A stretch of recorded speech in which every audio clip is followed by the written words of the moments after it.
a lot of people are initially resistant when I mention this to them. I tell them, look, this is not strictly only a vitamin, it's actually a hormone. It's a steroid hormone.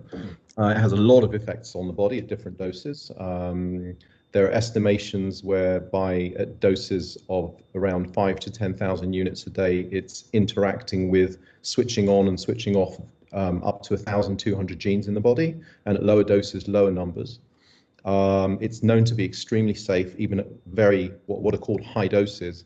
There have been studies that have shown that taking 50,000 units a day for 6 months has had no adverse effects. I usually tell people to take 4,000 units if they're normal adults, but I also test many people's vitamin D levels. And even in Israel, where it's sunny and people have quite a bit of exposure to the sun, I find quite a lot of people who've got low levels of vitamin D, so below 20, some people even below 10. The ideal dose to get them to would be between 50 and 100 nanograms per milliliter. The concoction of things that I've told people to take are extremely safe. I mean, far safer than most other medications that I can think of. And I'm not at all saying that they shouldn't get vaccinated. I'm not saying they shouldn't get other treatments if needed. But as a first line of defense, we should be dealing with people's immune systems in the safest way possible. Now, we know that 25 milligrams a day of zinc is extremely safe. You can take up to 40 milligrams a day without any ill effects for most adults. Going above that, it can reduce the absorption of copper, so it's not a good idea to take that on a long-term basis. Vitamin D, you asked me what dose, so most people, I tell them 4,000 units, but people who are overweight, they may need up to 8,000 or even 10,000 units or more per day. And the other thing I tell them to take is vitamin K2, 200 micrograms a day every day as well, because vitamin D does cause the release of calcium from the bones into the blood, and you want to try and avoid any deposition of that in the wrong places.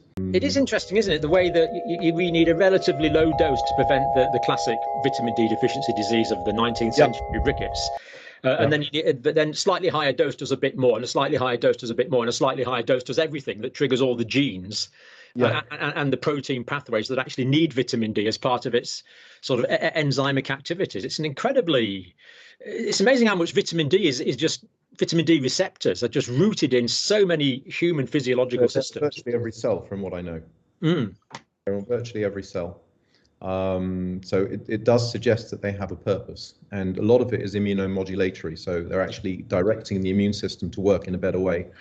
If you combine that with zinc as well, which we also know has quite significant effects on viral infections and the ability for cells to kill viral infections, I think, that there's really little to say don't take this concoction. You certainly don't want to have a situation of a zinc deficiency.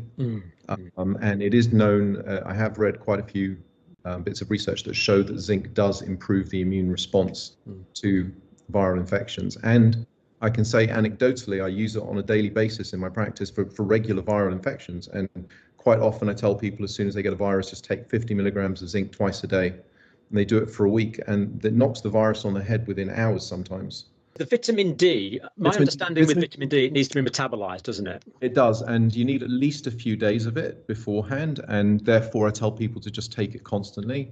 But to get good levels, you want to be taking it for at least a few weeks beforehand. And seeing as you don't know when you're going to get COVID, and you could get COVID twice easily, I've seen many people who've had COVID twice, it's important to be taking it throughout.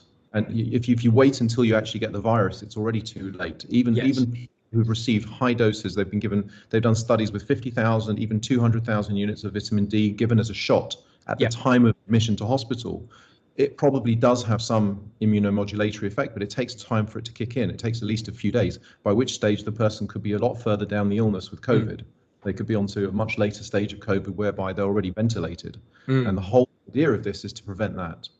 Yes, absolutely. We know it has to be metabolized by the liver and has to be metabolized by the kidneys. It's switching genes on, it's switching genes off. But ultimately, these things take time. It's like when you take any long-term medication or vitamin, people often say this doesn't work. But if you give it enough time, cells themselves go through processes of being born and dying. And the body is constantly reproducing new cells and killing off the old cells. So for some things to see an effect, you need to wait for the old ones to move along and the new ones to take effect. Fat cells, the adipose tissue, I'm not sure if it's just in the gut or elsewhere, well, seems to store vitamin D, but not to use vitamin D. But they don't reach the same plasma level of vitamin D, not at all. So people being told to take even 4,000 units, check their bloods, and their vitamin D is hardly shifted. And I've got some patients who are on 12,000 units a day, and that's what gets them up into the sort of 40 to 50 range bracket. From what I can tell from what I've read, you need at least 100 micrograms a day if you're taking 4,000 units of vitamin D. And seeing as many people don't get levels of 50 even with 4,000, they often need 6,000 or 7,000 or 8,000 units a day. I tell people to take 200 once they're going above 4,000. Living in a simple situation, we would be eating animal products, and the animals would be fed on grass. And of course, the vitamin K2 is made by bacterial activities in the animal's guts. So mass-produced farming, the meat and the milk will have low levels of vitamin K, whereas in the natural K2. Whereas in the natural situation, there'd be high levels of K2. And of course, from fermented foods as well, I guess it would be normal to store foods for fermentation as well. Yes. As happens in Japan, for example. Yeah. One should maintain good levels of vitamin D throughout the year, and not just in the winter. There's always this emphasis that, oh, it's the winter time, this is when you need lots of vitamin D, and the rest of the year, well, we'll just ignore it, we've got enough sunshine. I can tell you that I swim 1 kilometer every day in the sun for nearly the whole year, and I don't reach these levels of vitamin D without taking a supplement.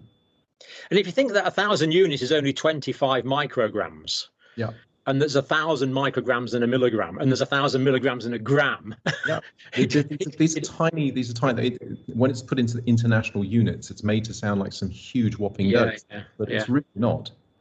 And I think that roughly, tell me what your thinking is on this. That if you and I go outside in the sun in our shorts and we have, it's fairly sunny, we have a reasonable sun exposure, but well short of being sunburned, I would imagine we're probably making about 20,000 units in that hour or two. Does that sound? And again, it will depend on the color of your skin. It will depend on your age, because as we age, our skin's ability to produce vitamin D drops dramatically. You still have outdoor exposure, but it's not enough to rely on it.